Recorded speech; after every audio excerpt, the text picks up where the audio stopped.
All right, so I wrote this one a few weeks back, actually, but we've kind of had a weird schedule, so I haven't got to do it. But yeah, it's not directed towards anybody. Okay. Yeah.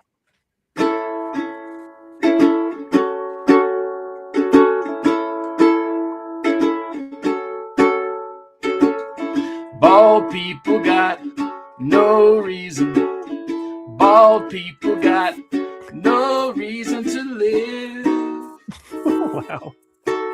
They got no hair, no comb. The sun bounces off their great big dome. Well, I don't want no bald people. Don't want no bald people. Don't want no bald people around here. Yeah, I'm gonna say, Nick, that might be your best one yet. It's funny because when short people came out, yeah, I was short. I'm short, but I was really, really short. So I had to deal with that. And now bald people. Now you can't make fun of short people because it's not PC, but still bald people again. I will say it's the one demographic you can still make fun of, and nobody will cancel you. Well, I am I right? It wasn't directed towards you. I know. And Matt, did you think that was about you? I maybe. Matt, is your hair darker? No, I just think it's the lighting. I think it's the way the lighting. Like he's using just for Matt. When he joined, I was like, he straight out of an Ernest Hemingway book. I was like, have you been to sea for 3 weeks? Like, you look like you just got off the boat with the blue shirt and the hair slicked back. I was like, what's going on? I do have a cold. I did come back from the cruise sick. So you were on a cruise then? Yes, I was on a cruise. Okay, yes. I didn't know that. To where? I went from Quebec City and ended up in Boston. I've seen that. Yeah, I've seen that cruise before. Okay. Yeah, I wouldn't do it again. You got the hantavirus? No. I don't know. I survived all year long with the kids' snot noses and all that stuff, and Sydney kept getting sick, and I don't know. I was fine till I got back, and then that night, like dying. I even canceled Survivor. I can't do Survivor. I'm happy that you made it for our show because I was wondering, I put out. I was 50-50 all day. I said, yeah. I said, I honestly thought it, I mean, I was like, well, maybe we'll have a show, maybe we won't, Just wasn't sure. Here we are. Did we all get trivia in? I was just curious. No. Nope. No games tonight. were we supposed to send in trivia? I kind of. I mean, I thought you were kind of joking. Yeah, maybe next time. I don't know why I didn't see our thread. Nick already has his. There was like a long conversation that happened. I never saw the text until like an hour ago. I was like, oh shit. I just texted Matt and said, like, I'm so sorry. I'm that guy right now. But then I quickly learned that I'm also not the only guy. You're not the only guy. I'm that guy too. It's like my students. It's like if enough of them don't turn in the homework on time, then what am I going to do? What was the trivia supposed to be about? Yeah, why not? What was the theme? What were you doing? There was no theme. He just said in the text, like, just send me some trivia. Yeah. I thought I was like, I thought there general trivia. So there's no game tonight. I got no mean game tonight. Then I'm out. Yeah, we'll have a nice brief epi. No, I came here just for the. You just came here for the. Well, I can run the one trivia that we did last week and see how the guys do on remembering all of those things. I'm kidding, of course. No, I mean, I figured we would kind of hear about where you were because I knew you were gone, but I wasn't quite sure. You'd mentioned something about going up to Canada, and I wasn't quite sure. Yeah. I've been to Canada now twice, and I'm just not impressed. Wow. I mean, again, Jess is gonna be pissed. Yeah, I know, but I'm not in the wilderness. I would love to go where the wilderness. I'm going to cities like Quebec City was like. Yeah, it's like Boston. Yeah, it's Boston. I thought was a little better, but I'm just saying, Quebec City, Halifax. What was the other one? Well, Halifax. The wind was blowing like 40 miles an hour. Wow. Like, yeah, that's fun. Did you go to Newfoundland? No. No, so that's fine. I'm sorry. Yeah, But I'm saying if I was going into the wilderness, and I would love to go in that part of Canada, but the cities themselves, like Vancouver last time was like, I'm just not seeing it. I like Vancouver. I mean, it's like America. You got your drug addicts, you got your homeless, you got your graffiti, you got your, unhoused, because God knows they all have health care. Yeah, right. I know. That'd be nice. That's great that they're using their health care when most of them are just. It's sad. We got to start doing something about that. But anyway, we got to start doing something about these Canadians and their health. Yeah.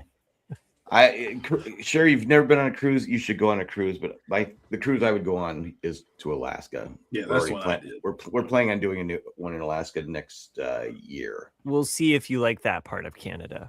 I mean, I did that cruise when I was 19 or 20. I liked it. I can see where some people might not like it because a lot of it is just literally just going up the coast of British Columbia. But once you start getting towards Haines and Skagway and all the towns that are in the Panhandle of Alaska, it's pretty neat. And they give you your itinerary that Skagway, you can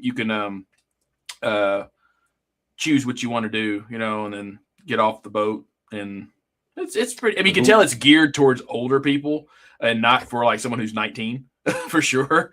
But I still had a good time, Yeah, the first tour we went on, the guy didn't sound Canadian, so he was ruining it for me. Oh. He wasn't saying a boot, he was saying about, and I said, and this guy just not good. And he kept saying, I'm sorry, this is my first tour of the year, and first this and this, and I'm like going, all right, you're boring. I don't want to say that. Yeah, on your cruise. I'm still on that.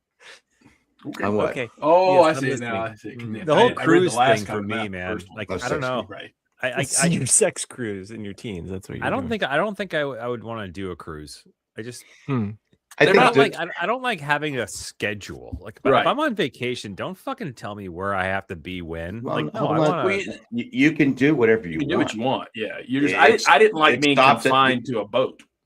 That's what. No, I'm saying like in cruises in general, like not specific like these coastal tour ones, but like cruising is like a big deal. People go on their Caribbean cruises or whatever, and it's like that's their vacation they take every year. Like, I just think that would be fucking torture. Like for me, like that vacation is me to like kick back, relax, sit on the beach, and just hang out, like, and just do nothing. Yeah, but see, I've done that 1,000. I grew up that was my growing up, hanging around the beach. But I get it, because when we went on the boat, we're on the ship and we're like old, and we're like the youngest people there because it's an old person thing. In fact, when we're in Halifax, speaking of bald people, the wind was blowing so bad. I mean, you couldn't really move. And this old guy was coming off we were coming back, said, okay, we've had enough. The guy goes, is it really windy out there? I go, yes, I had hair before I went out there. He looked at me like, I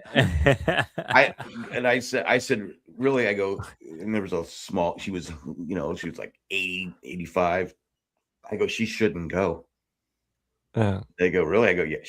I don't know how she's going to get blown over. It was blowing that hard. It was just like, but the thing was, I thought you were going to make a joke about her. Like, she used to walk. Look. Well, she used to walk. Now she flies. Had 2 good working legs before this tour. Yeah. It's like this wind is just. You put a habit on her. She could have been the flying nun. It was that windy. It was bad. Well, but there was nothing to do at that port anyway. Right. It's just like we went off and they said, okay, let's look around. I think I've said this before, but like I remember one of my 2 most dominant memories of that trip were no one was on deck. Dominating women. Yeah. Just I got a lot of the A faces, not the O faces, the A faces.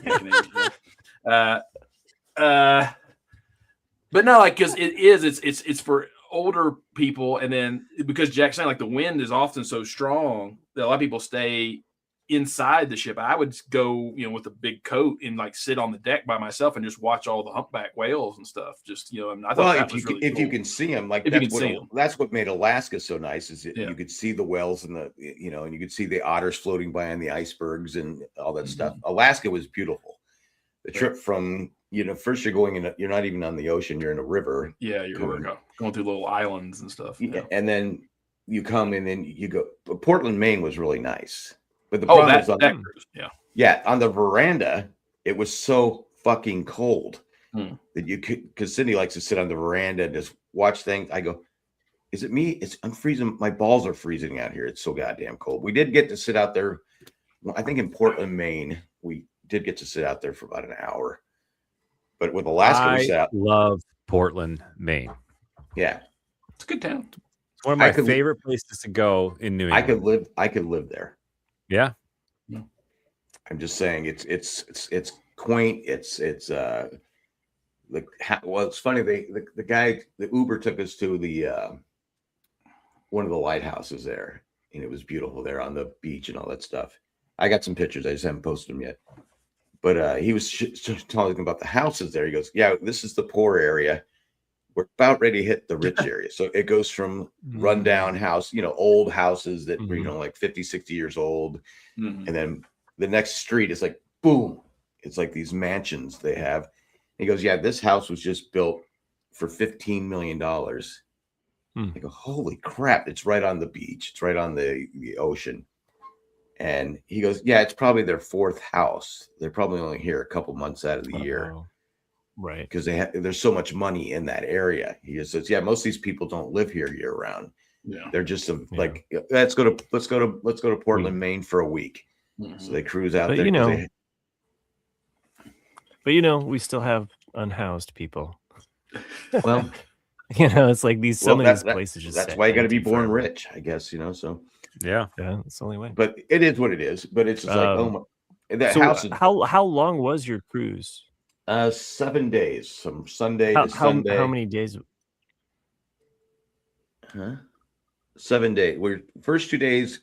Nice. We took off Sunday at 11:30 p.m. And when it says they're taking, like I said, if you're supposed to be back on the boat by a certain time, you better be back because they're not. Yeah. That's fuck. But okay. So you're one guy. 3,000 people are ready to go. Oh, I'm one guy who wanted to take a shit or wanted to go stop and get another trinket. Fuck it. You better be back on the boat. I get what Chris is. I mean, the way I look at cruises, Chris, it's the same way as like if you go to Europe and take a bus tour of like France, I always think of it just like, hey, I've never been to this area, so I'm just kind of putting my toe in the water to see if there's any spot that I'm like, yeah, I want to come back here, because it's usually those are pretty cheap to do. And so I don't think of it as, because if you go to a certain port on a cruise, you're like, oh man, this place is awesome. I want to just stay here. Fuck the cruise. Like, you could do that, of course, but I would just go like, no, I'll just come back, in a month or a year or something. See, I hear what you're saying. So I thought I'd feel the same way, Chris. The first cruise I did was a river boat cruise, and the excursions were all churches. It's like, okay, I've seen enough churches. I don't, but we did do in I always forget the name. Where Hitler's Eagle's Nest. Yeah, Eagle's Nest. Yeah. What's it? Austria. Austria is beautiful. Oh. And we got to do electric e-bikes through the air. It's beautiful there. I mean, there's some things you can do that are a lot of fun.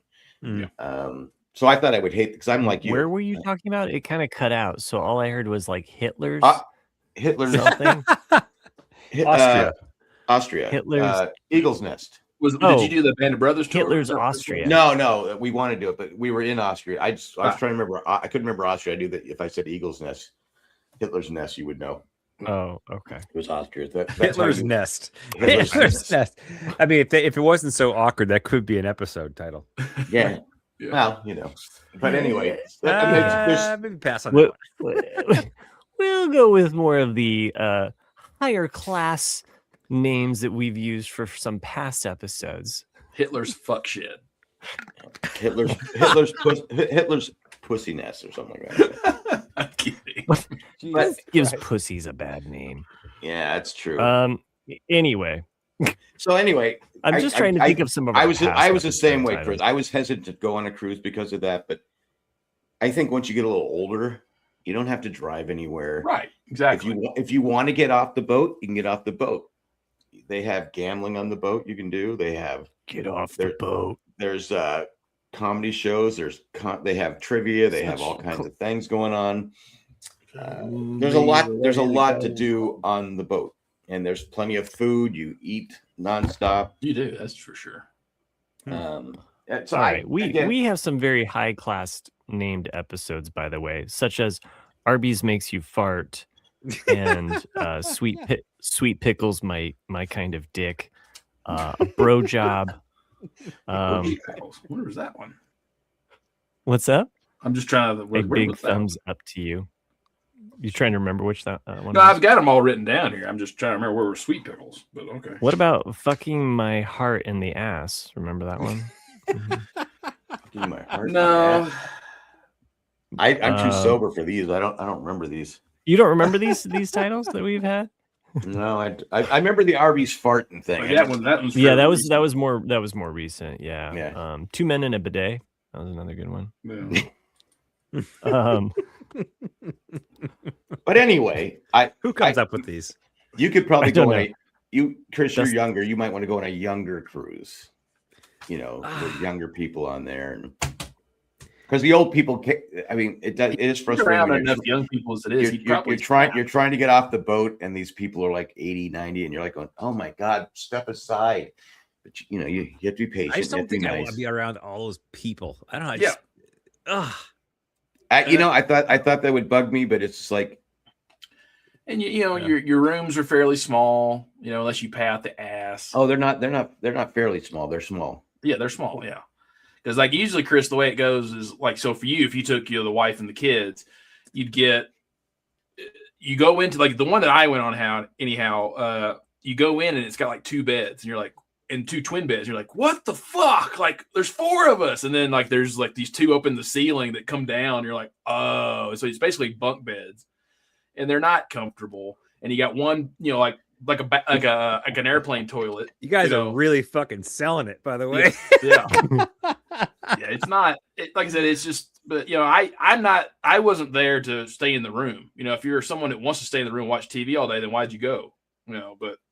But you need a good solid place to sober up and like battle a hangover in the morning. Like, and I just like think about going hard one night and coming and like waking up and you're hungover as fuck and you just need that like extra 2 hours to do nothing in bed, and then you look around and you're in a confined space with waves crashing against your window. Matt is going down. Wait a minute. You're not in a submarine, Chris. The waves aren't crashing your window. Well, depends how good. If you're in third class, you get your little port. If you're the poor Irishman at the bottom of the Titanic and you can't get out, because but no, you're above the waves. What the fuck, Matt? Oh, I remember that one. Yeah. Oh, I remember that. I remember that one. Yeah. But anyway, who comes? I did try. When I'm on vacation, when in Rome, I think Nick, you've had escargot, right? Yeah, in France. Yeah. I tried it. Yeah. I tried it. I said, because they said it was one of the free appetite. I said, I'll try it. Yeah. And so I tried it and the other people tried it. I said, it wasn't bad. Yeah, it's not bad. They disguise it. It doesn't look like a snail. You don't see the little antennas moving and stuff like that. Right. And it was chewy. It's chewy, yeah. But it's kind of like calamari, but yeah. It was cooked really well. And I said, okay, I like that. I had some different fish. I still don't know what it was because I didn't understand what they were saying. I said, but it's fish? And they go, yeah. I go, okay, I'll try it. I don't know what it was, but that made me think of a comedian where he's like, I went to this French restaurant and I couldn't read anything because it's all in French. And the guy's like, what do you recommend? He looks at me and he's like, I recommend the fish balls.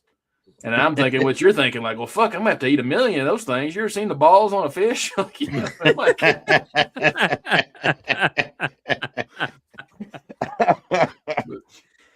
So back to Portland for a minute here, Jack. So did you get to experience any of the local businesses of Portland, Maine?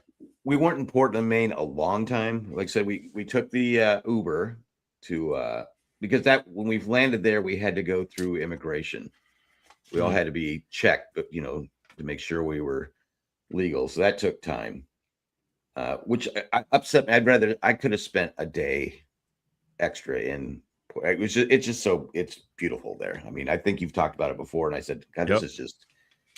Again, you have your people, unfortunately, on what's fentanyl and stuff like that. You're like, okay, man, it's just so sad, but it is what it is. But yeah, we got this one guy for the Border Patrol cop. He says, you got to try these donuts. Oh yeah, the Holy Donut. The Holy Donut. Hell yeah. So I'm like, well, I'm going to trust a cop when he's talking about a donut.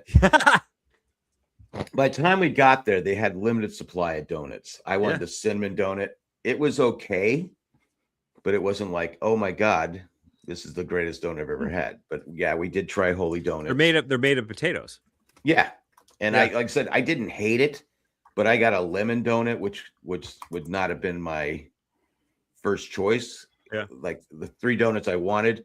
Oh, we're out of them. And she was so polite, though. So polite, the young girl behind the thing.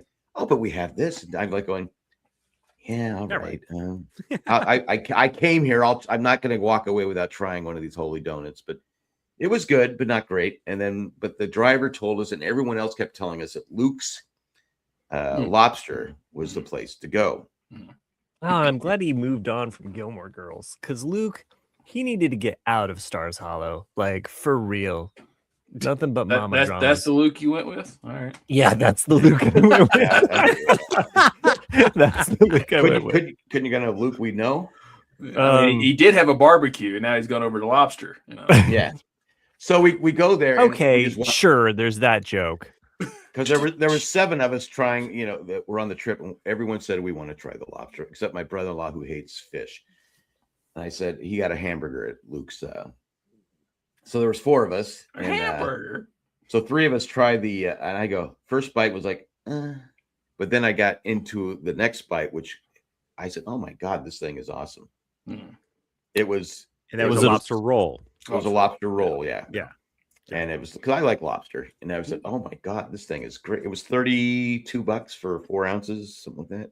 Damn. Yeah. So my favorite restaurant of all time is like that's maybe 300 yards away from that place. No, a little bit further than that, but it's called Eventide Oyster Company. They have, I think I saw that. Yeah, that's my favorite place ever. And they have like their lobster roll. It's literally like this big. It's so small, but it is the most amazing 2 bites of food that you've ever had. And it is also $30, but I tried one. Yeah. I will pay for it every single time. It's that fucking good. My sister's it's more like I think it's like $26, but still, it's unbelievable. My sister Tamara is really cheap, so she's like going, this better be good, because I'll never buy it again. And I'm like going, well, if it's good, I would buy. I'm like you, Chris. If it's good, it really doesn't matter what the price is. Yeah. I mean, I'll pay for it. I got to stop reading the chats. I'm getting that's an old episode there. Yeah. I've gone back a ways. I'm into 2023. Here are some of the ones that you've missed for those listening and not reading the chat. It says these are all titles from previous roast episodes. beef 3-way. Yeah. Roast beef 3-way. Yep. Jack pays for the cock. Don't forget the ball hairs. Jay pegged me. Twilight of the Dicks. I thought that was poetry, actually. Twilight of the That is a nice one. Twilight of the Dicks. Tunic on the cock. Dick down in Kuala Lumpur. Fuck sprinkles. Dryer sheets don't come in a box. You had me at pussy. Milton Berle's wizard wand. That's what we were talking about, the SNL movie. Yep. Anyway, there's also one called Uncle Milton's Lever. So I thought it was kind of funny. We talked about it 2 weeks in a row because Jack saw it and then I saw it the next week. They were like a couple episodes apart. Yeah. But it was kind of funny. There's also one called I Want to Do Barney. reverse dick down under. Giving birth is easy. By the way, Jack, this is a total you thing because this is the second time Jack. you've wanted to have childbirth is easy. Or no, you had a different one that was like basically like. No, I didn't say it was easy. I said it's not the worst pain in the world. No, there's one. No, it's because we were talking about sitting on your balls. Not sitting on your balls. We were talking about worst, is by far worse than giving birth. Yeah. It is one of the most painful experiences I've ever experienced. And again, there's no class for it. I remember. We're not going down. There's no medicine for it. There's no doctor and nurses there taking care of you. You sit on your balls. Not only is it embarrassing, you're on your fucking own. No, I remember because you know what my argument for it was like because you know why I know it's more painful because all you have to do is sit on your balls one time to know that you never want it to happen again. Exactly. Women will have another child. Exactly. Exactly. No. Exactly. No. Yeah. That's not. Yeah, it's awful. I know. So anyway, going back to the food, the French fries there were outstanding, and I had a ginger root beer. Yeah, it was really good. I mean, the food there was great, and it was and the funny thing is though, my brother-in-law, he was wearing shorts, so he was cold. He went back to the boat. So my sister Cindy and I went and we're looking at this, we're just looking at the water out there, and this they had these poles sticking up. This lady comes up and she goes, "Do you want me to tell you some stuff here?" And I go, we go, okay. So she starts telling us all this different stuff that, this was a wharf and it caught on fire and they decided to leave it up because the seagulls like it. And I go, oh, I now see the burn marks. Because I was looking and going, why do they have these? I go, maybe it's to keep the boats from going. Anyway, she was giving us all this information. Then she goes, where are you guys from? And I said, well, I hate to always say I'm from North Carolina because it's such a loser place to be from. And I said, we're originally San Diego. And then my sister said, well, I'm still in San Diego. And she goes, I graduated from San Diego State in 1969. I'm like going, wow. I go, I was 7. She doesn't look that old. She aged very well, but it's just weird that out of all the places, she gave us all this information. Then she walked down the street and she's telling other people information. She was just giving people free information about her town that she's lived there for 19 years and very proud of. I mean, Jack, haven't you now lived in North Carolina longer than you have? Yeah, dude, you sold out on North Carolina like with no hesitation. You're like, that's what we took away from that whole thing you just said. Pretty much. No, I grew up. I lived in San Diego for 40 plus years. Lived in Pennsylvania for 2 months, and I've lived in Raleigh, North Carolina, coming up on 24 years. So. Oh, okay. So I still got. I was thinking that you left in the 90s, like the early 90s. Okay, maybe not. I was thinking that after you married Cindy, that you moved like short. I said, I'm going to sweep you away. We're going to Raleigh. We're going, yeah. If it's good enough for Andy Griffith. We're leaving. We're leaving the beautiful city of San Diego and go. It's funny. My sister gets mad because you meet a lot of people on the boat, and they said, "Oh yeah, I used to be from California, but I left that shithole." And my sister gets mad. She goes, "Well, I still live there and stuff like that." And I go, all major cities are shitholes now. I go, if you go anywhere any downtown location, it's pretty much a shithole, except for Boston. Yeah. It's very. But she gets mad. She likes to defend. I go, well, it's just people. People just like to leave, and it is. But I'm just kidding about North Carolina. I love it here. Not convinced. Poker face and Nancy Reagan story. Some of these that I wrote while you were telling your story, it was like kind of funny because you were like, "Well, we met this lady," and I wrote poker face three-way. I got that. Right away. I got that. I have no memory. But anyway, going to Portland. Sheep Mason 6969. House at Poo-Tang Corner. I remember that one. But I remember that. Poo-Tang Corner. Yeah. We also had one called Vaginal Migraine. Dickador. That should be a band name. Yeah. Most of the these center probably, stage, you got aren't most of these Chris related? Missing my fuzzy ball. It just depends, like on what we're talking about. Canceled After Dark.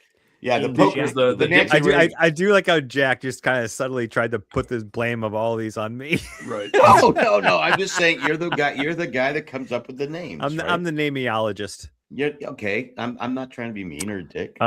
Dolphin Nut Pulp, which is Oh, that's a paper. That's a paper. That's got to be a paper. That's got to be a paper. Sheep Daddy Life. Dream Three-Way. Burning Balls. Yeah, we got a lot of good ones in here. Come on, drop those balls. Masturbating into lamb chop. I remember that. Draws I think that was mine.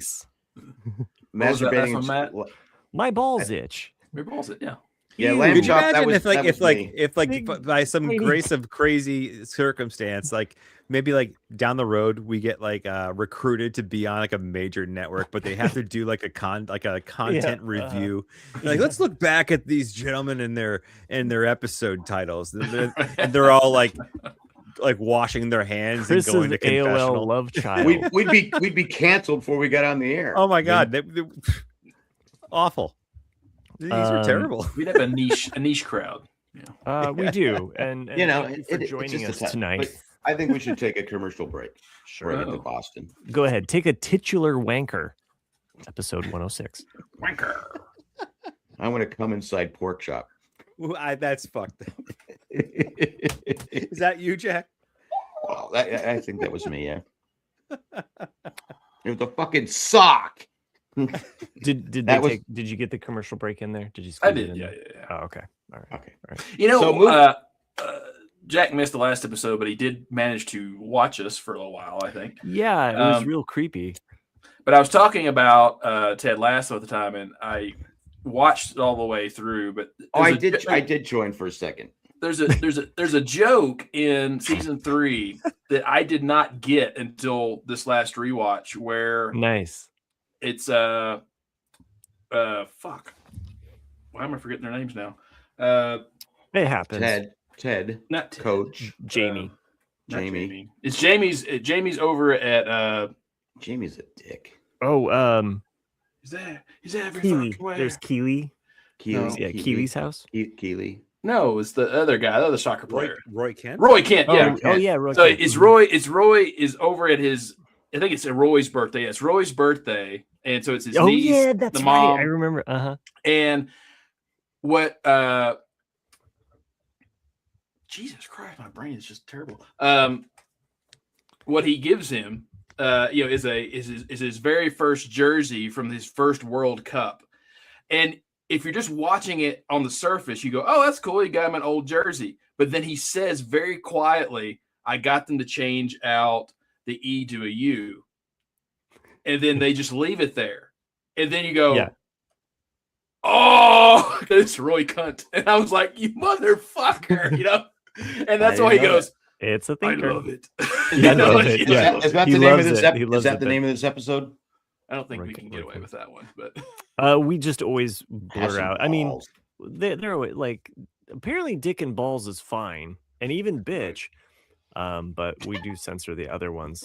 So yeah, I tend to put asterisks. Yeah, it's weird because I feel like we don't even go that hard as a podcast. No, we don't. Really, our episode titles are definitely non-representative of what we talk about. It's like when skunks go out and they're like, "Don't come around here. I'm going to spread my stink." Chair squeaking, or an octopus that puts out ink to kind of deter. It's like we do that with the titles. We're like, "Don't listen to this if you want this bullshit." Don't look behind the curtain. Yeah. I don't know. Sausage is made. There was a movie I recently watched on Netflix, which reminded me of all of this coastal talk, because it takes place, although West Coast and Washington kind of region. It's on Netflix called My Precious Little Creatures, I think it's just Precious Little Creatures. Okay. Precious Little Creatures, really great, heartwarming. Oh, sorry, my dog. Really nice, heartwarming story. I'm not a big Sally Field kind of, but she won me over. She was amazing in that. Oh, yeah, no, it's new. It's new. Cindy watched that on the plane. Yeah, and it's got an octopus in it. Yeah, the octopus is. There's no garden though. What? Oh yeah, there's no. I gotcha. Okay, I'm slow on that one. But what did she think of it? Did Cindy like it? She liked it. It's based on a book, and I really liked how it played out. Like I thought, like just the characters, the development, the back and forth. I thought it was. My first thought when I kind of looked over and I said, "Is this a Lifetime movie?"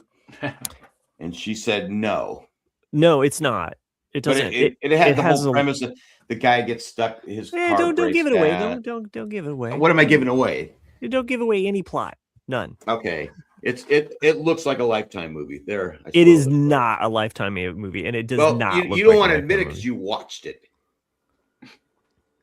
No, it goes deeper than a Lifetime movie. Don't give me that. That's they're considering that most Lifetime movies are pretty shallow. But yeah, it goes deeper than that, and it's based on a book. Lifetime movies are not based on other books. The octopus is in a mop bucket.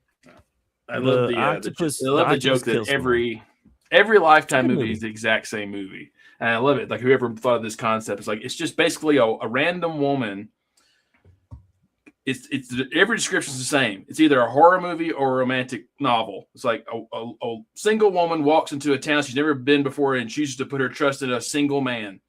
It's like this could end one way or the other. You have no idea. I'm just like Sally Field just doesn't stop acting. She was really, really good in it, and she's good in everything. But it goes deeper. I felt than just kind of like her story. There's more than just like her point of view as an older woman, and there's more.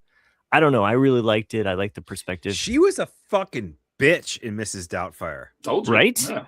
Right. Like I mean, when you're a kid, and you watch that movie, come back from that. When you're a kid and you watch Mrs. Doubtfire, you think, oh, he just wants to be with his kids. Like, like he's doing it. But now you watch it as an adult, you're like, this is fucked up. And you have a loving dad, and you're just like, no. And she was awful. She's awful. I never will. What'd you say? I've never seen it. Oh, you never seen Mrs. Doubtfire? Yeah. It's a good movie. It's a good movie. It hasn't aged up. For personal reasons, I will never watch it. So the Mrs. Doubtfire reference in Rooster just goes right over your head. You're just like, I don't get this. No, I understand the premise of Mrs. Doubtfire. Okay. I think just you and me are watching Rooster, Matt. Dude, I blazed through it. Rooster. I love Rooster. It's good, isn't it? Yeah. Very good. You got caught up. Great. I'm caught up. I'm done too. That show is excellent. Excellent recommendation. I loved every second of it. You were right though. They took a couple. Carol was spot on when she recommended Rooster. 100% Carol, dude. Well done.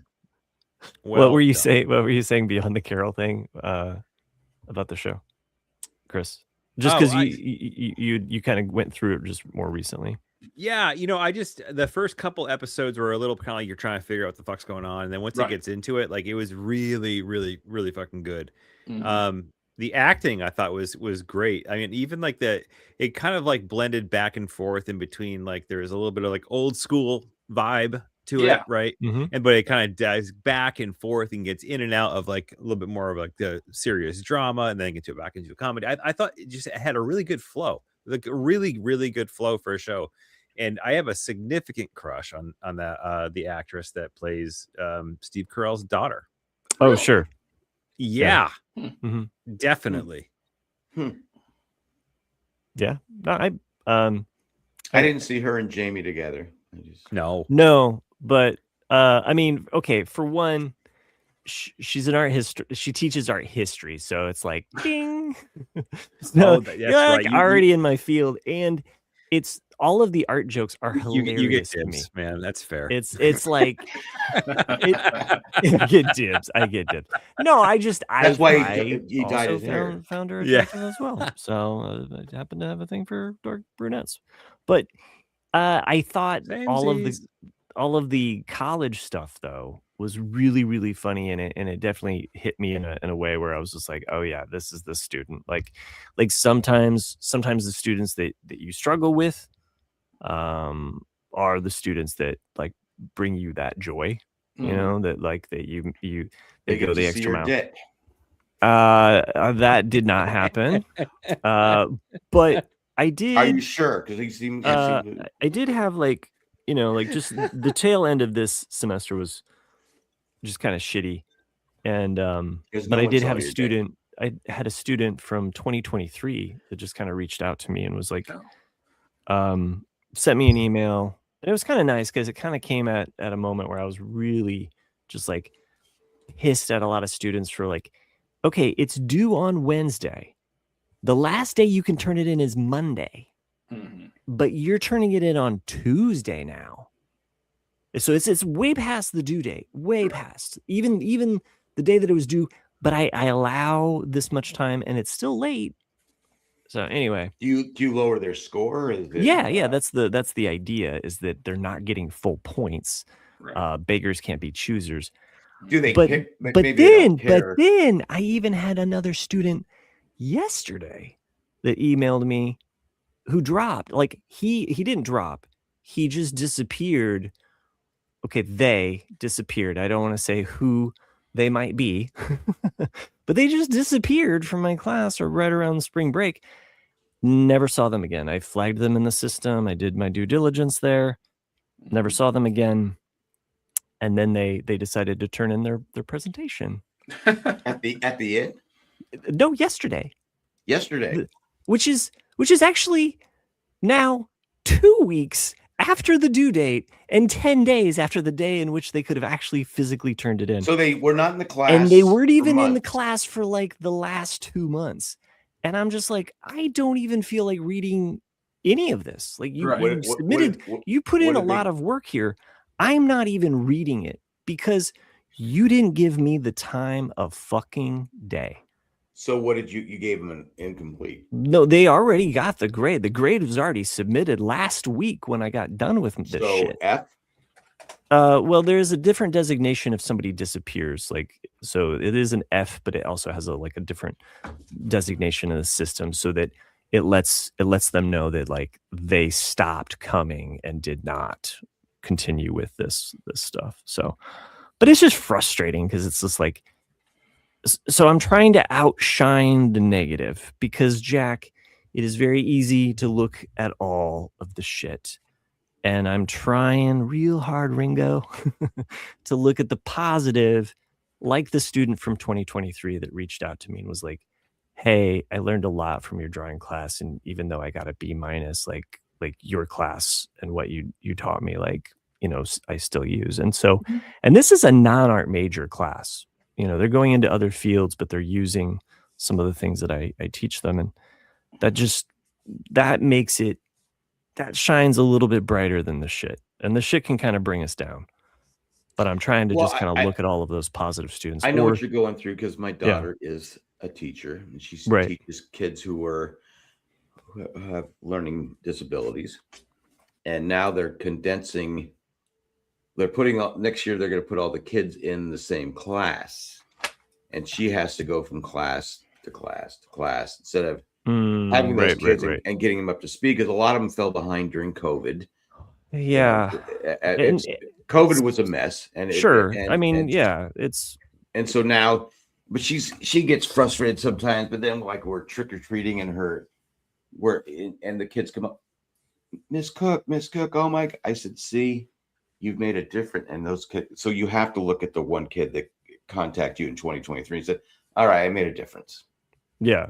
I mean, it's for 3 years ago, you know, like he had taken my class from 2023, but he emailed me and that was nice. And I got a lot of really nice feedback, especially about my comic book class. So that was, I mean, I know it's frustrating. I usually wait to read my feedback because if there's bad feedback, I don't really like to kind of meow.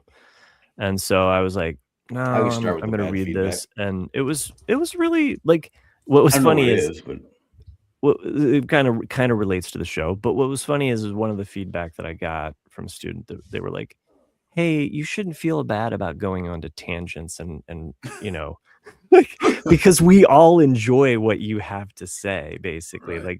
Like they were giving me license to kind of be like, you don't have to apologize for like license to be an asshole.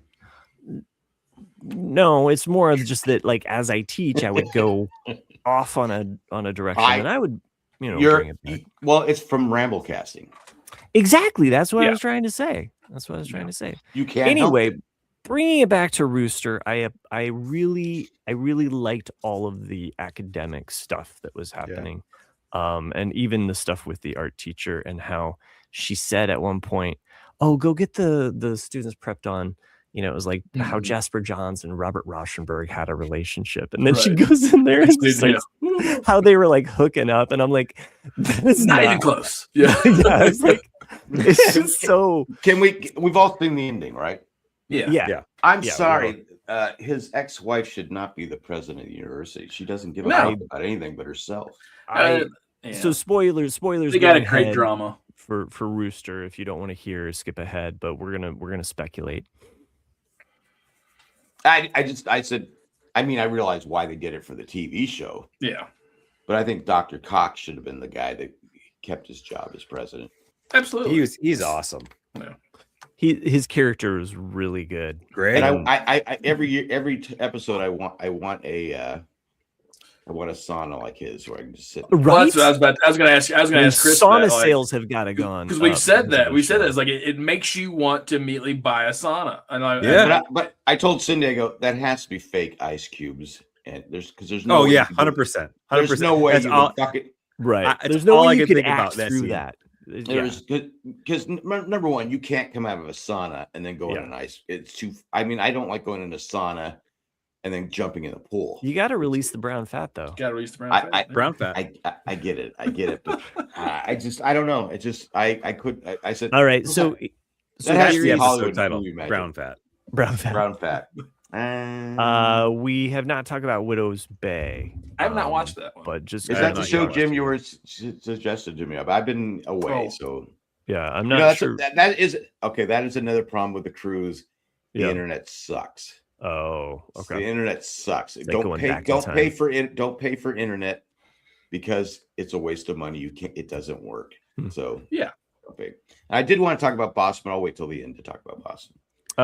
Well, Rooster, though, just to circle back and like speculate, I do think that his ex-wife kind of will step into more of kind of like the villain role, so to speak. I think I can see that, yeah. And not that these shows, because I think Rooster's got a lot of DNA from even Shrinking, like just with the fact that Bill Lawrence is involved and you have Zach Braff directing and what have you. But the tone of the characters, it's like no one's ever really bad. Just shades of deception or shades of ego. I keep calling him Jamie, but I can't remember his name. Right. No, he has. I think this is the thing, though, is that Archie has the potential. That's right. He has the potential to grow. Yeah. Just like we saw Jamie through. He's kind of playing Jamie again, just a different shade of Jamie. The rub that he got at the end of the season was that diabolical. That might straighten him out. And was fucking amazing.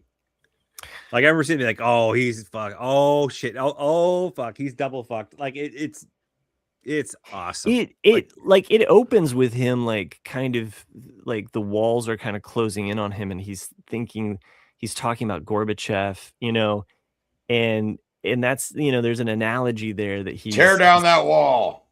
Well, just about like the fact that a lot of people think that he's defeated in this moment, but really, and it's kind of like him. He is defeated in this very moment. He sees everything collapsing. Like the semester's ending.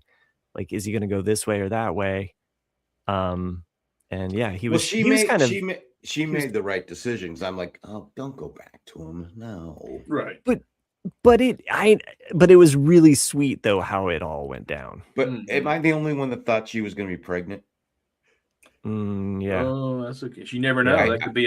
Something that comes up next season. I think she's still going to be pregnant, and that's why. That could be. And he's going to have to.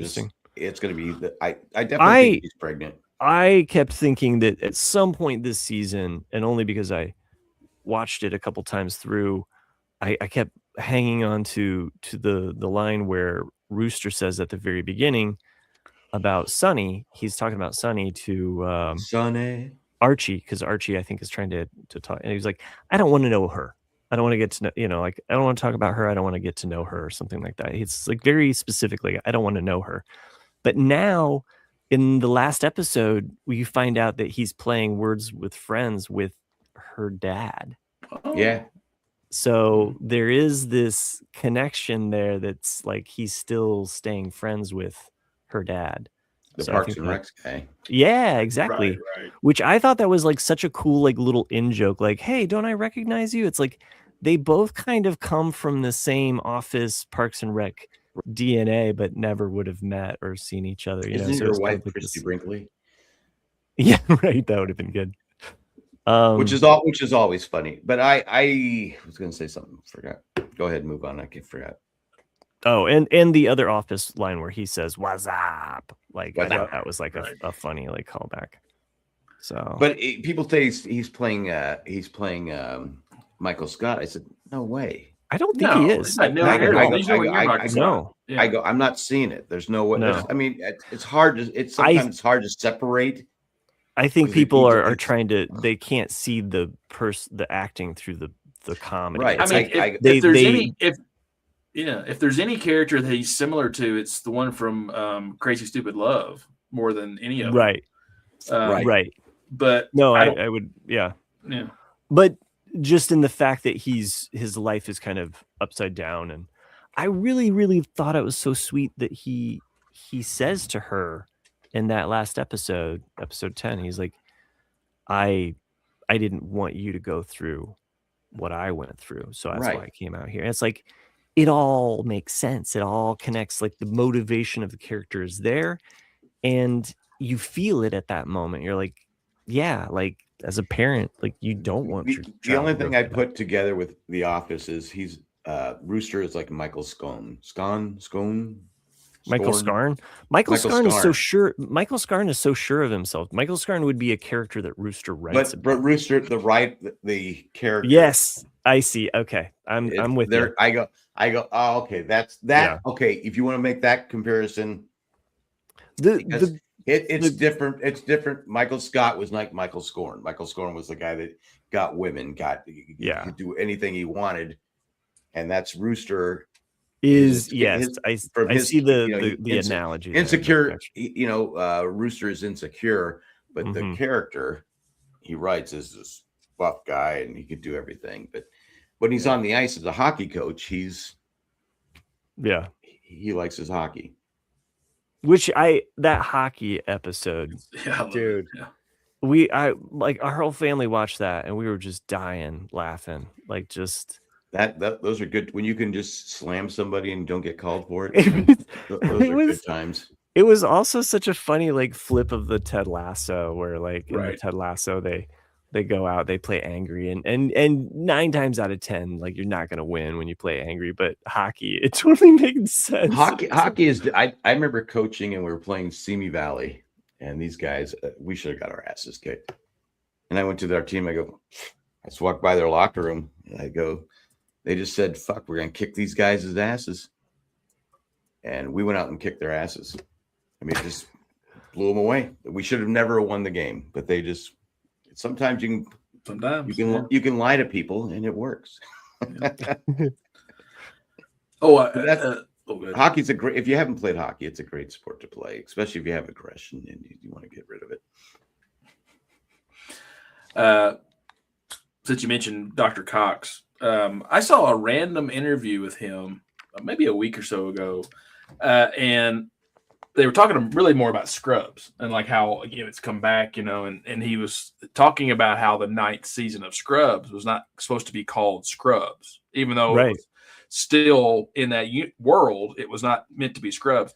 And he said, and he was very sincere about it. He goes, there's some really good stuff that happens in that season. He goes, but it's not Scrubs. And he goes, and that's the way it was sold to me as an actor is like, this is not Scrubs. It's not going to be called Scrubs. He goes, but then ABC or whoever was airing it at the time said, no, we're going to call it Scrubs. Those network guys. And he said that basically, in my mind, killed the show. Yeah. And I didn't really want to be a part of it after that. He goes, and it only was the one season. He goes, but when they decided to bring it back now, he goes, I said, like, the only way I will be part of this show is if Bill Lawrence is the puppet master behind it. Right. He goes, he knows the characters, he knows how it should go, he knows the pacing, he knows all that stuff. And I think that's probably why he took Rooster as well. It's like, I believe in this guy and how he understands not just a small arc, but like the big arc of where a show needs to go.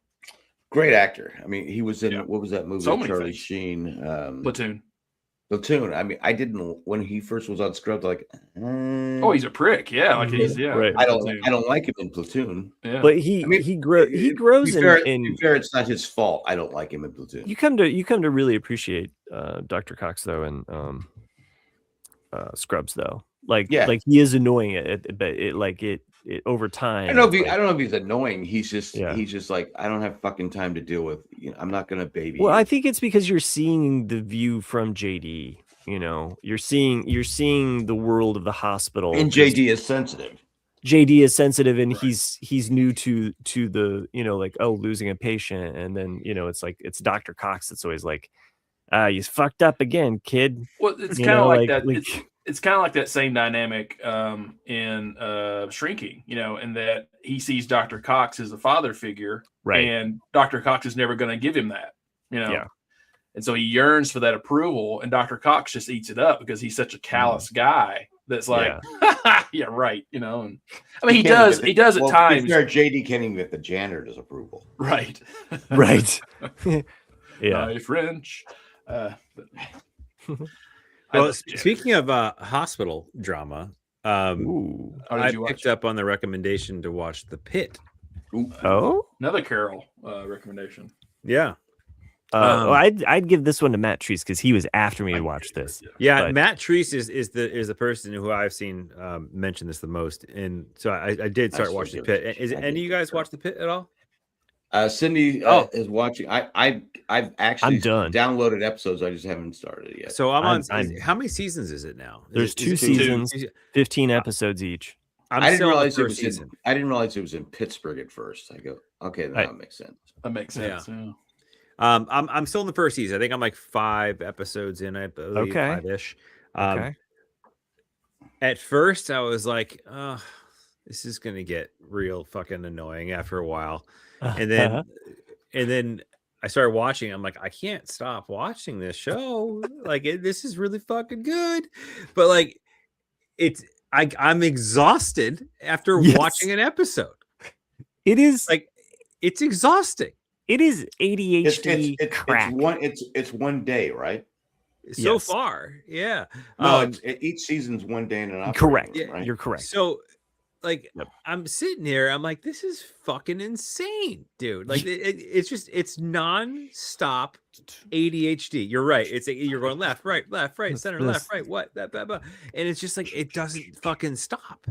Like, there's no pacing to this show. It's just you're getting terminology thrown at you left and right. They're not babying it for you. Like, oh, this CC means this, or blah, blah, blah means this. They're just like it. You're just in it. Yeah, you're kind of thrown in the middle of it, and you're just kind of swimming. On me. I'm in it, man. Like, I will say though, in the first like 7 minutes of watching it, he's like, "Oh, we got a busted up leg. It's a it's a what do they call it? A degloving of the leg," and it just show. I'm like, oh my god, it is. It is right out of the gate. I was like, oh, dude, fucking, what the fuck? Well, see, Cindy loves that. Cindy loves. She watches the real stuff. God. I mean, that's fucking terrible. And I don't want to tell you anything that's coming, so I just want you to just coming in the lamb chop. No, a different kind of coming, but I just wanted to kind of unfold for you because there is kind of a nice aspect to, and Chris, you've at least seen this now with the 5 episodes where you'll see some patients come in and they're still there, where other patients kind of bounce out, and their story's done, perhaps, or maybe not. We don't know. It's like there's just all of these balls kind of in the air, so to speak. Balls in the air. Some of them are hairy. Some of them are bloody. Widow's lawsuit doing? What? Michael Crichton is the creator of VR. Oh, okay. The wife sued the creators of the Pit. Really? I don't know how it came out. Yeah, she said it was a ripoff of VR. I don't see exactly how, because I went back. Like, okay, I don't make the rules. I think I binged the Pit, and I came up for breath before I went into season 2. I just was like, "Ooh, that was intense." Okay, and but I was like, I need more of this, And so then after that, I was like, okay, I'll go ahead and just watch some old ER. Man, that shit put me to sleep. ER. You got Anthony. What's his name? Anthony I mean, Edwards. it's okay, but it's like going back in time. The opening credits where he slides. Yeah, it's just. I mean, it's nothing like this. I mean, you might as well say that. Let's face it. ER. I love. In fact, that's why I said after ER, I watched all the medical shows growing up. I said I can't do it. I can't do any more medical shows. I've done a rewatch of ER, but I will do. I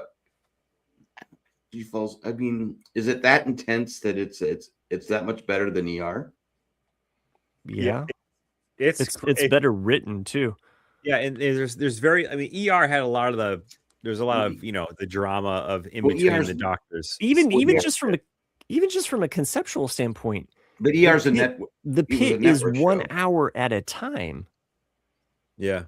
You know what I mean? Like, it is one day. So when you watch ER, it's taking place over several days, and some of the drama is like all like, some of the characters, I can see the archetypes. When Mark is in the elevator, my favorite ER scene, when Mark is in the elevator and it gets stuck, and the criminal, I don't know if he was just a murderer or whatever he was, sexual predator, and he didn't, instead of doing CPR on him, he went, put his hands up, and the guy died. I said, okay. I love that scene because I would have probably done the same thing. Because ethically, he's supposed to save the patient, but he just said, "Fuck this guy. He's dirt. Yeah, he's trash. He doesn't deserve to live." I love that scene. I'll never forget it. Can the Pit top that scene? Yeah, it can. All right. It already fucking does. So, anyway, you should watch it. I'm going to. I have downloaded the. And then Treast also says, as agonizing as it was watching it week to week, it was so much fun sharing Pit memes and talking about it. If you can't stand the gore and the gruesome, I watched a lot of it while I was working. Sometimes I couldn't because I just had to watch. But you can just kind of look away during the bloody parts if you need to. Yeah. But I love the characters though. What characters are sticking out to you, Chris? I mean, Noah Wiley is like a fucking Jedi, which is like the Jedi of the ER, which I think is just his character is awesome. Now he's not the same. It's not the same character from. No. Okay. No. He doesn't have a grandma called Gammy. It's I mean, other than the fact that he is, it's a completely different show. I couldn't stand the Gammy. His character is just badass. You're starting to the crazy part is it's like every single character you meet like is almost like when you first meet them, they're like a hard edged on whatever edge of the spectrum type of character that they are, and throughout the season you see them slowly break and jump in the complete opposite direction. So they're like, I think like when you're looking at like Matt Tree says mentions Bryan Cranston's daughter, right? Like you see her has this almost like rock of a person who's just so matter of fact and like by the book and just really good at what they do, and then it would never break type of person. And then there's an episode where she just kind of fucking breaks and loses it. So you get to see like these like black and white, two sides of a coin of each character, which I think is really, really cool. Do you agree with that, Matt? Is that yeah. I mean, you definitely come into it with thinking like, okay, this is this person, and within the day, it's like you see these events unfold where Right. their character is put to the test, so to speak, and then they got to deal with it. I'm pretty sure that this has already happened, Chris, but there's a patient that's lost by a doctor, and then that kind of sticks with that person. Yep. And I was talking to my friend Ken about this because he's a nurse practitioner and has been in medicine for a really long time, and he's heard about the show. They're the best. And well, it's nice. No, they're better than doctors. It's nice to have access to one where I can pick his brain about things.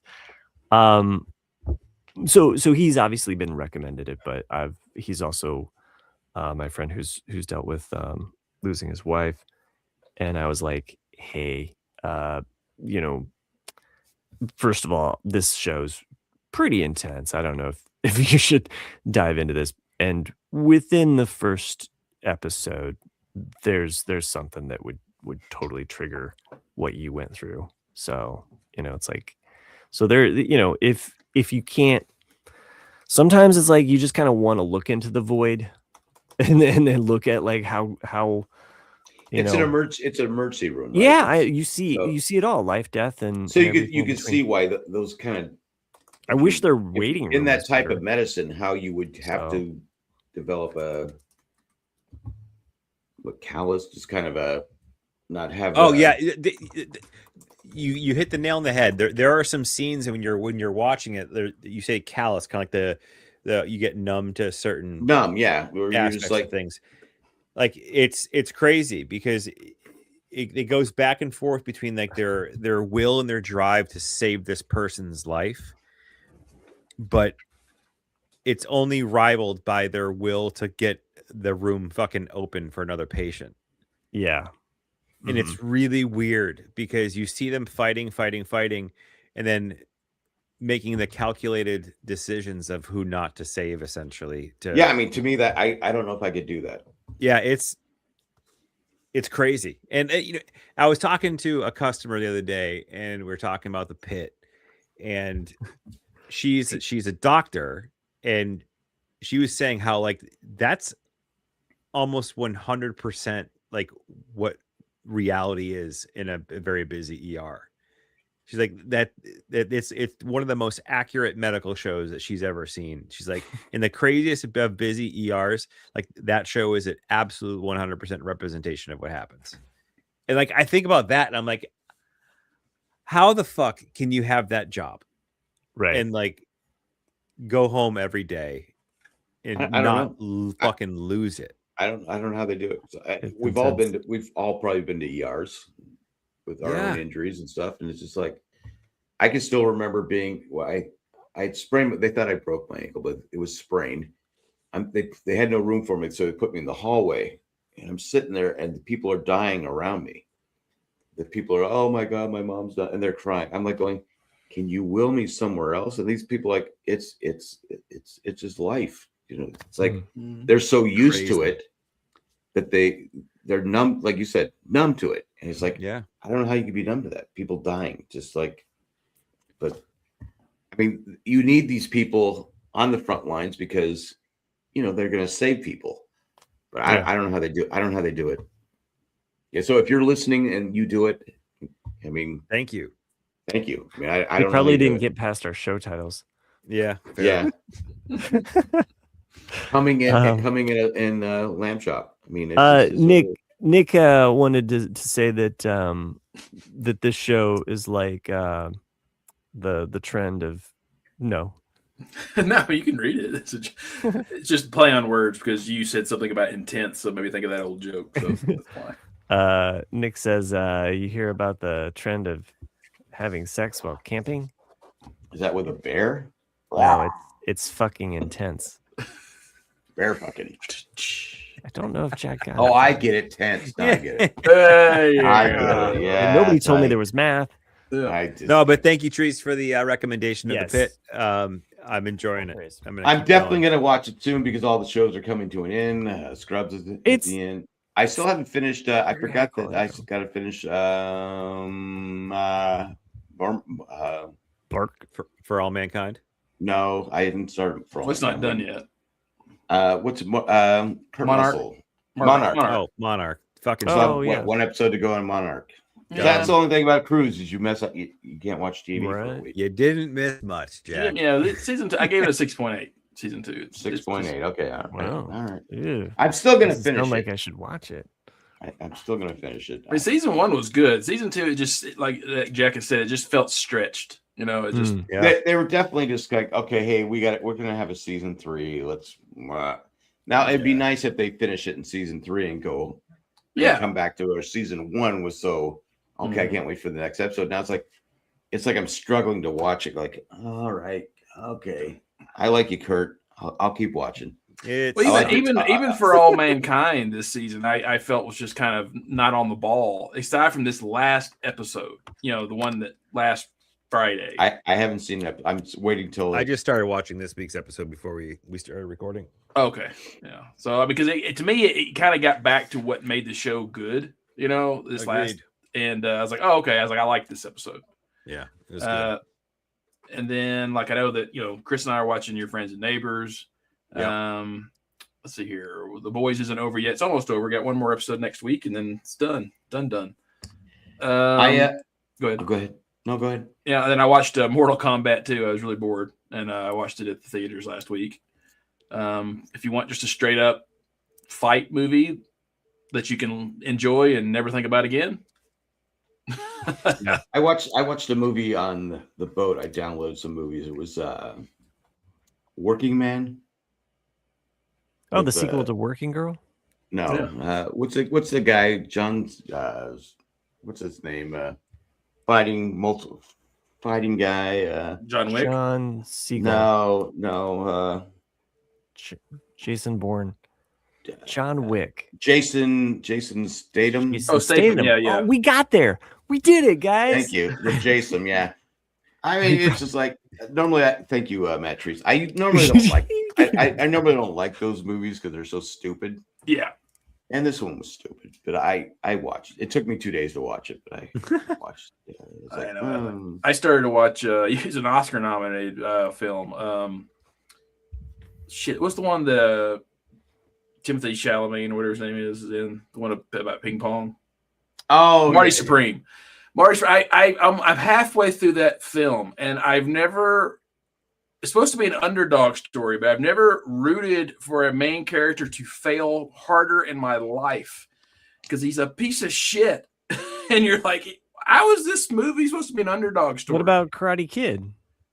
Well, yeah, you're right, Daniel. Great point. Guy in that one. Yeah. Great point. He wanted to. But that's a kids movie. Karate Kid is a kids movie. Oh, is it? Is it a kids movie? Is it a kids movie? Yeah. I don't know. He's wearing a San Diego Chargers jersey. That's why he loses. That's why he doesn't lose. He only illegal kick to the face. Yeah, he should have been disqualified. Johnny. Well, you know what, Johnny? After he got kicked in the face, he was the bigger man. He said, "You're all right, kid. Here's the trophy." And what did he get for it? Like a little baby. Anyway, I find Cindy's one of Cindy's favorite movies is Devil Wears Prada. She wants to see it in the theater, so I said, "Okay, I'll watch it." And I finally watched it. We both watched it. You watched the first one or the second one? The first one. I haven't seen the second one yet. We're going to see it in the theater. Yeah. I thought it was okay. I thought it was good. Yeah. Thought it was okay. I mean, I didn't laugh. I didn't cry. I didn't. But I get the Michael Scott part now, where he comes. He kept going. I never got that scene because I never saw it. And then when he finds out that Meryl Streep is kind of like, what's the word I'm looking for? Diva. Yeah, I was looking for something harder than that. Villain? Isn't she? Villain. I was looking for something harder than that. But I was just like going, okay. I don't know what they're going to do in the Devil Wears Prada 2. But going through the go ahead.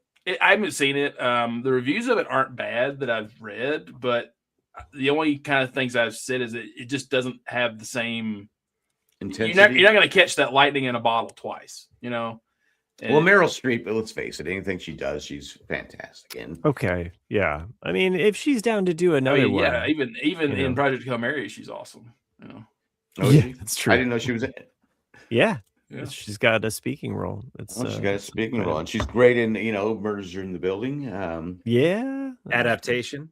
Adaptation. I mean, you can't go wrong with Meryl Streep. She's a great actress. Anne Hathaway. Postcards from the Edge. The boyfriend, and I was like going, he's just not a good actor, but I guess he's been in a lot of stuff. I guess he's just too pretty. Her boyfriend Jake. I'm like going.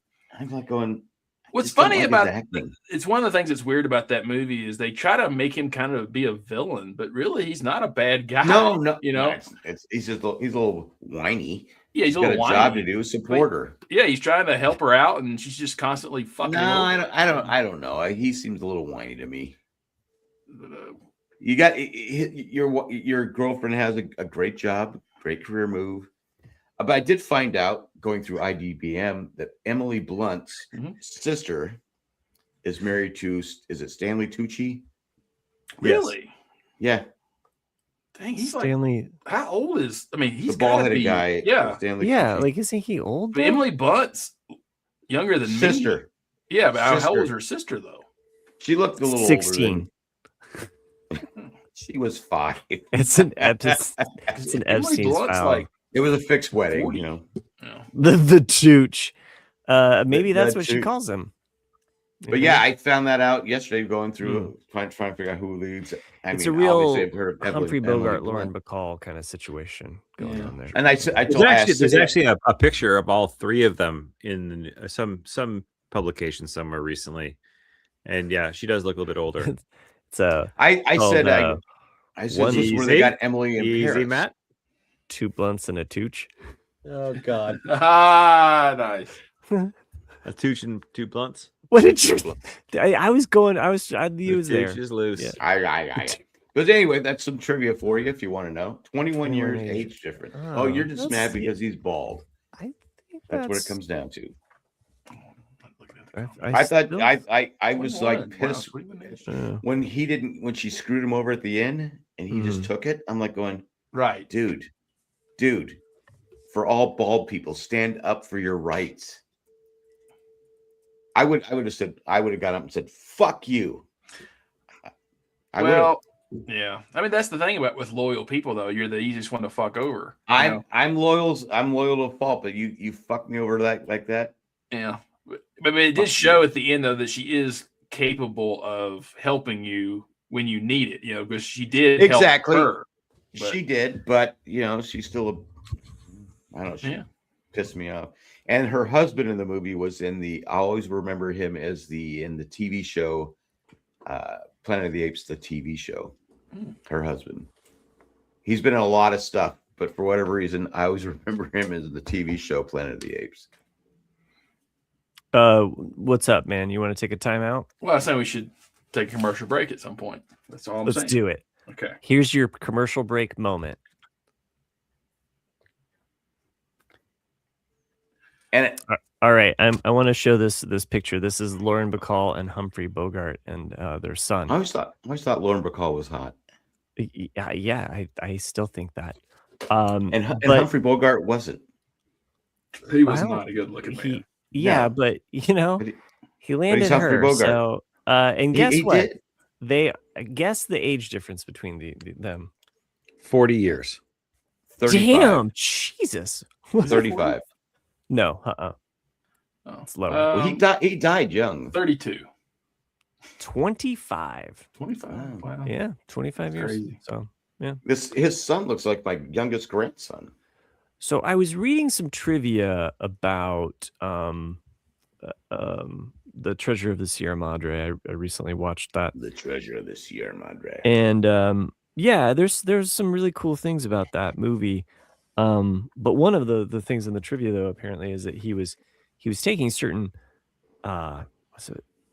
he was taking something so that he could have a child with her, basically. I don't know if it was like I don't know if it was vitamin B, but he was getting some injection or some kind of medicine that he was taking.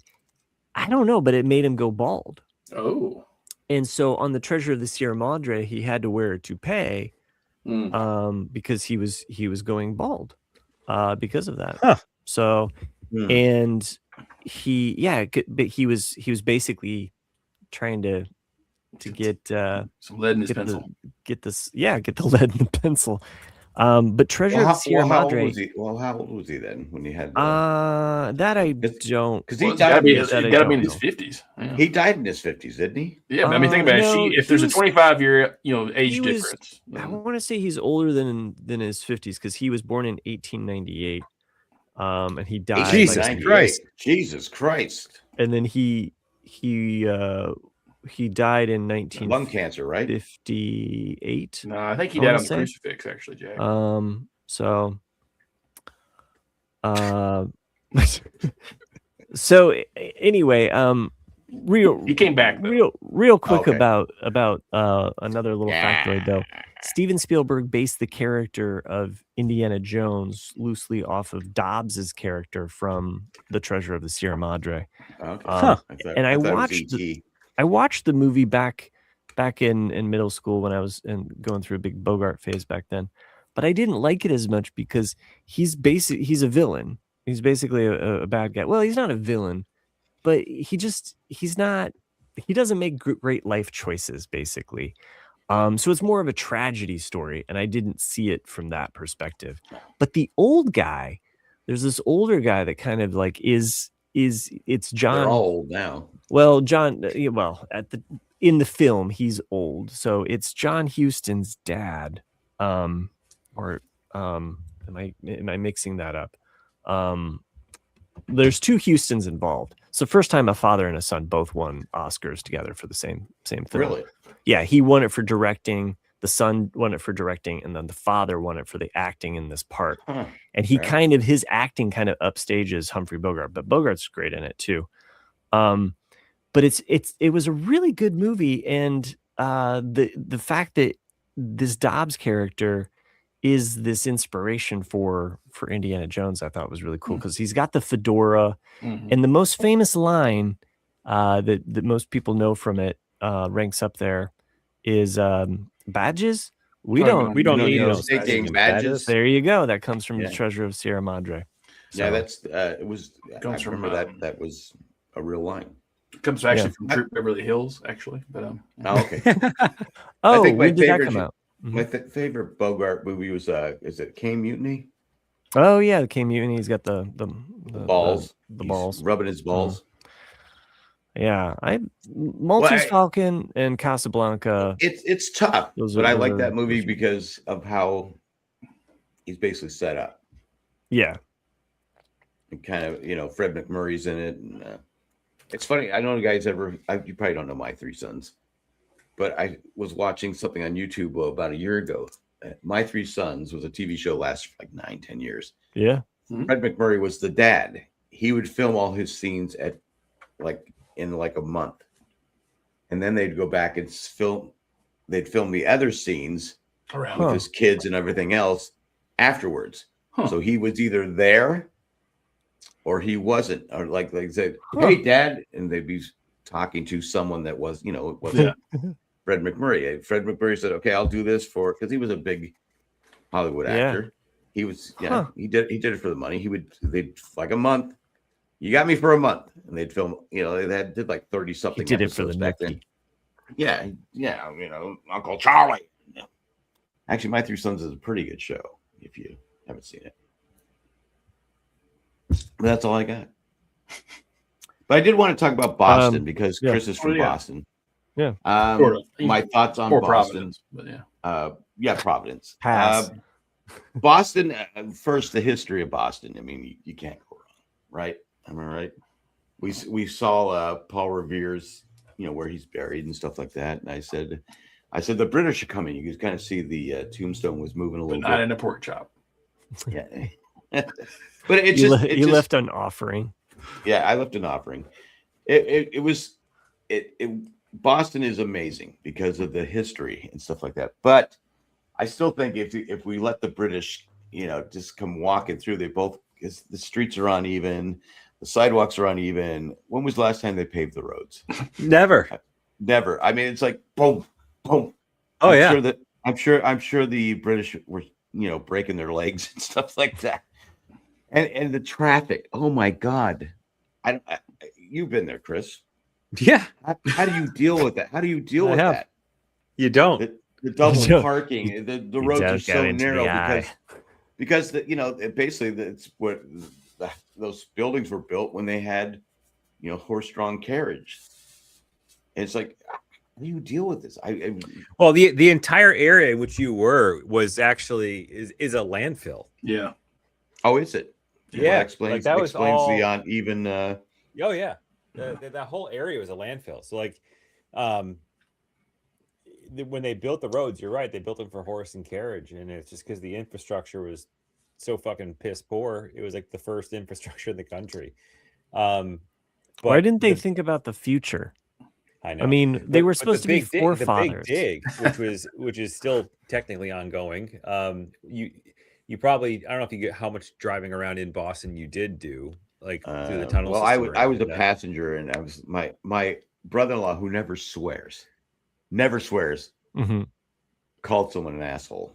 And he's probably right. Something in the water there. But like the tunnel system in Boston has been a literal 40-year construction endeavor.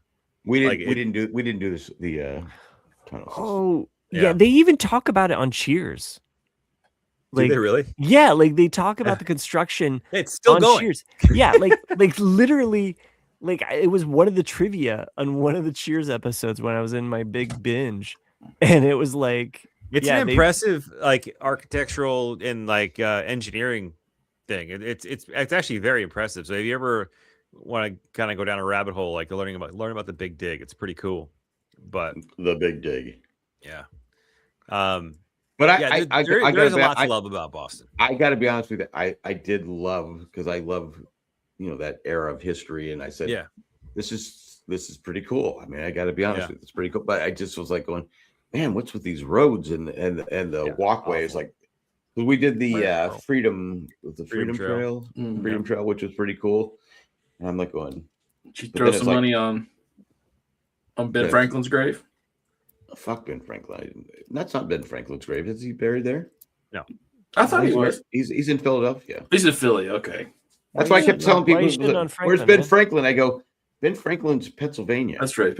There's somebody though in Boston that you can it's right there next to the street where people throw change on. Maybe I'm still. Oh, it's Paul Revere. It's Paul Revere. It's or John Adams. Could be John Adams. Yeah. I didn't see John Adams. Oh, you got to go back. Maybe it was by the massacre, Boston Massacre, because the North End. No, it's just the history there. It's pretty cool. So anyway, you went to the North End. It sounds like too, which is actually a really cool section of Boston. That's where it's just Italian restaurant after Italian restaurant. That's where Paul Revere's. Yeah, well, Cindy wanted to eat there because they have Little Italy. Yeah, it's incredible. Italian, she wanted, but it's just it is what it is. But that's known as the Boston North End. That's some of the best Italian food you'll get in outside of New York. We definitely want to go back because we'll want to see a Padre game and stuff like that. But we got to see the outside of Fenway, and we got to see the Garden. The Garden. That's awesome. But I won't drive there. I said, how do these restaurants stay in business when there is fucking no parking? Yeah, nobody drives. Well, no, except everybody's on the road. they're valet, valet parking. The people, I go, I don't know how these restaurants are, and they were packed. But people, walking there. But it's an interesting place. I will just say that. But I love the fact that the history there. I just when I go to that area, I park next to the Garden and walk over. Oh, do you? Oh yeah. Yeah, because that's all walkable now, which is actually pretty awesome. That whole section, the Garden, or is it more like the Garden? The section in between the Garden and the North End used to be that's part of the Big Dig. That used to be, I think it was all either just dirt or some water or whatever. But when they excavated the Big Dig for the tunnel system, they created that crossing there, so it's all accessible going back and forth, because with North End it was kind of hard to get to because you had to take bridges and now it's a footbridge, you can walk right across. I did tell Cindy, I said, when we come back, if we can watch the Padres, I go that the Omni Hotel is right across the street from the Ruth Chris where I can get a pork chop, and the train station goes right to Fenway is right there. So boom, boom, boom. Yeah. Well, with the transit system in Boston, like you can stay anywhere and you can get pretty much anywhere very, very easily. Like it's actually a very efficient transit. I wanted to do that, but the people wanted to rent a car, and it was just like, this is ridiculous. Yeah. But anyway, loved it. Fan of Boston. Loved it. Cool. I was only there for a few hours, but we spent the night there. But it was like, yeah, we stayed. For some reason, Cindy's booked we had a flight that was leaving at 12:30. So let's stay till 4. I said, okay, but there was nothing to do because. Where did you guys stay? At the Courtyard by Marriott, away from everything. It was right by the airport. The one on the outskirts. Yeah, I said, well, maybe if we were by something. Yeah, it would have been a good. You're not even in Boston at that point. No, I don't know where we were. But Franklin, Peabody. It only took us like 10 minutes to get to the airport. Then we got to the airport. We're there 4 hours early. For a VF. Had lunch, and then, but then our plane was delayed like 40 minutes. Womp on. When we were at the wrong. We're supposed to be at 23A. We were at 23C. I go, why the fuck don't they just have 23, 24, 25? Because Cindy finally looked up and said, there's nobody here, and our plane's not here. I go, well, maybe we're at the wrong. So then we finally figured it out. But we got there in time. There was someone else going to Raleigh, and the flight's only like an hour and a half, so it's not bad. Yeah. At Logan Airport on JetBlue. I found out that the Denver airport is actually the worst airport in terms of walking in the U.S., or I think in the world, actually. The average amount of walking that you do from the time you check in to getting to your gate is over a mile. Oh, geez. I believe it. Oh, did we ever talk about the finale of Paradise? We did, because that's where the Jack, computer is. Yeah. That's where Jack. Hold on. That's where because Jack was talking about. Oh no, you were talking about that, Chris, about the. You had all the theories, and I never even looked. I never even looked at it that way. I mean, it was funny. I should have taken and sent you all the photos. You know, the Denver airport totally plays into all the conspiracy theories. Mm-hmm. You know, so like it's always under construction, and you'll see like instead of it being a construction worker sign saying like hard at work, it'll be a lizard with a construction hat on saying hard at work. You know, or like it'll be. It also has fallout shelters. Yeah, fallout shelter, the nuclear reactor underneath it. You know, the CIA, the Illuminati. You know, like all. There's a nuclear reactor. But the fact they put the fucking horse in there, I think, is hysterical. Yeah. There's a nuclear reactor under the Pentagon, Denver airport. There's tons of conspiracy theories. Yeah, there's just conspiracy theories. Oh, this is from the show. No, it's no. This is in real life. They're real life conspiracies, but they're playing into it. The show is playing into some of those real life conspiracies that Denver Airport is a hub for something, but we don't know what it is because as I've been there several times. There's always places that are in construction. But you know, I mean, most airports are always under construction. So. San Diego Lindbergh Field's always under construction, and they only have one runway. It's like a highway. It's like, well, at some point, part of it's going to be under construction. San Diego was never supposed to be as big as it is. You know, it's never supposed to be as big as it is. This show, we were supposed to wrap it up. Let's keep it to an hour and a half tonight, guys. If you take away something from this episode, it's that we've named a lot of different podcasts funny names. A lot of things with balls. A lot of things with balls, apparently. Dicks and balls all around. Not a big fan of balls and dicks, but if you enjoyed what we did, maybe you sent us an email and Nick forgot to read it to us. Nobody loves us. We haven't had any. Where was Randy today? Is Randy on vacation again? Randy's got to be Randy, man. You know, he joins us when he can, and maybe if not, I'm sure he downloads and listens. You can't text anybody. So, Randy, I hope you enjoyed this, as well as all of the other listeners that did join us live, Matt Treist and Sherry, who was here earlier, Nick Dunn, who's in the chat. Thanks for joining us, whoever you are. Dunn, he's a dick. John, oh yes, John joined us, and so did Jim Watari. that joined us. So and thanks. Sherry, go on a cruise. You reach that age, you can go on a cruise. Or don't. No, I'm telling you, I love cruises though. Well, cruise on down to iTunes and leave us a review, or follow us on YouTube at Ramblecast Afterdark. Okay, when was the last review we got on iTunes? I don't know. I just threw that out there as a segue. And another segue is our patrons that have made this show possible over the years, such as Maggie, Eckhart, Ed, and Joanne. We love you all, and well as all of our listeners that join us each week. So I guess that's it. Let's pull this puppy over. The cruise ship is docking as we so to speak. Yeah. Oh, nice. I like that. Boop. So, all right. Well, that's it, gentlemen. See you next time. Good night. Okay. Hasta luego. Waiting for anything else that I wanted to say. Good